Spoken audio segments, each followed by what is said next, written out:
ഈന്തപ്പഴം ചേർത്ത പുളിയിഞ്ചി കഴിച്ചിട്ടുണ്ടോ?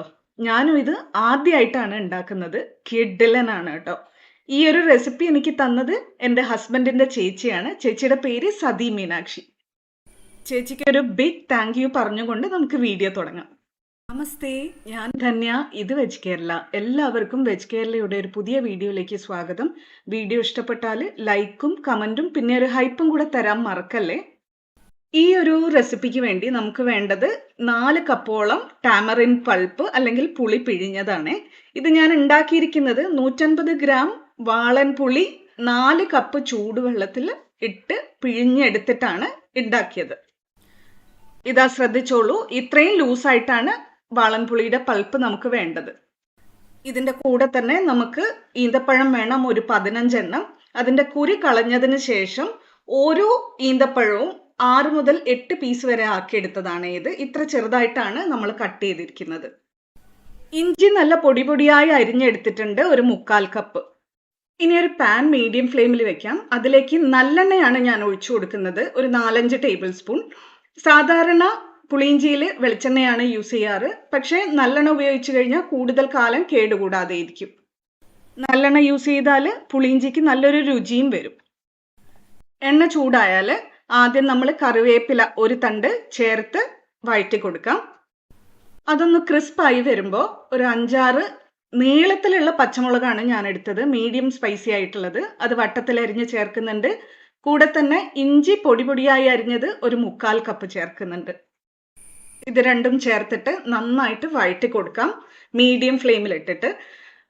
ഇഞ്ചി ഒന്ന് നന്നായിട്ട് കുക്കായി വരുന്നത് വരെ, അതങ്ങോട്ട് ക്രിസ്പി ആക്കി എടുക്കൊന്നും വേണ്ട കേട്ടോ. പൊടിഞ്ഞു വരുന്ന പോലെ ക്രിസ്പി ആക്കി എടുക്കൊന്നും വേണ്ട, നന്നായിട്ട് വെന്ത് കിട്ടിയാൽ മതി. അപ്പോഴേക്കും പച്ചമുളകും പാകത്തിന് വെന്തോളും. ഏകദേശം ഒരു 1 മിനിറ്റ് അല്ലെങ്കിൽ 1.5 മിനിറ്റ് ആവുമ്പോഴേക്കും ഇഞ്ചി നന്നായിട്ട് കുക്കായിട്ടുള്ള സ്മെല്ല് പാനിന് വന്നു തുടങ്ങും. അപ്പം നമുക്ക് ഡേറ്റ്സ് ചേർക്കാം. ഈന്തപ്പഴം അരിഞ്ഞു വെച്ചത് ചേർത്തിട്ട് നന്നായിട്ട് വഴറ്റി കൊടുക്കാം, ഈന്തപ്പഴം ഒന്ന് നന്നായിട്ട് സോഫ്റ്റ് ആവുന്നത് വരെ. ശേഷം കറുത്ത ഉണക്കമുന്തിരി ഉണ്ടല്ലോ, അതൊരു 1/2 കപ്പിന്റെ 1/4 ഭാഗത്തോളം ചേർക്കാം നമുക്ക്. ഇതിൽ ചേർക്കുന്നതിന് മുന്നേ നന്നായിട്ട് വാഷ് ചെയ്തിട്ട് ചേർക്കണേ. വഴറ്റൽ കണ്ടിന്യൂ ചെയ്യാം. ഉണക്കമുന്തിരി ഒന്ന് ചെറുതായി വീർത്ത് വരാൻ തുടങ്ങുമ്പോഴേക്കും നമുക്കിതിലേക്ക് നമ്മൾ പ്രിപ്പയർ ചെയ്ത് വെച്ച ടാമറിൻ പൾപ്പ്, പുളിവെള്ളം ഇതിലേക്ക് ഒഴിച്ചു കൊടുക്കാം.